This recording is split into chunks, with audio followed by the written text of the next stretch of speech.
చిన్నప్పటి నుంచి మా నాన్నమ్మ ఎప్పుడు చెప్తుండేవారు, ఉగాది పచ్చడి తిన్నప్పుడు ఫస్ట్ ఏ రుచి తగిలితే నోటికి సంవత్సరం అంతా అలా ఉండిపోతుంది అని. అది నిజమా సార్?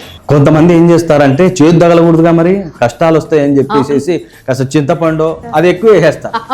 ఈ ప్రిపరేషన్లో కూడా అన్ప్లాన్డ్గా ఉండాలని చెప్పారు.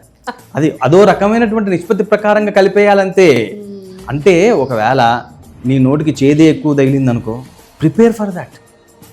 ఇదేదో తేడా పోతుందేమో అనుకుంటావా, okay, god will take care. అదే శరణాగతి పెంచుకోవాలనేగా చెప్పేది శాస్త్రం అంతా. ఒకవేళ నీకు నిజంగానే చేదు తగిలింది, నీ ఒక్కడి తగలదుగా, ఇంట్లో నలుగురికి తగులుతుందిగా, అందరం కలిసికట్టుగా రాబోయేది అంటే ఎదుర్కోవాలి. ఆ రకమైనటువంటి మానసిక స్థితి నీకు ఉగాది రోజే తెలిపిందనమాట. భయపడటానికి కాదు, ప్రిపేర్ అవటానికి విధంగా అర్థం చేసుకోవాలి. మీరు అన్నట్టుగా చాలా మంది ఏం చేస్తారు, ఇంట్లో అంతా మళ్ళీ మన తెలివితేటలు ఉపయోగించేసేసి చెరుగడలు, మామిడి ముక్కలు ఏదో ఎక్కువ వేసేసేసి అది కనపడదు, దాని టేస్టే తెలియదు. కాబట్టి ఇందులో మళ్ళీ మన ప్లానింగ్, లాజిక్, లోపాయకార వ్యవహారం చేయకూడదు. కాబట్టి మనిషితో వచ్చినటువంటి ప్రాబ్లమే ఇది.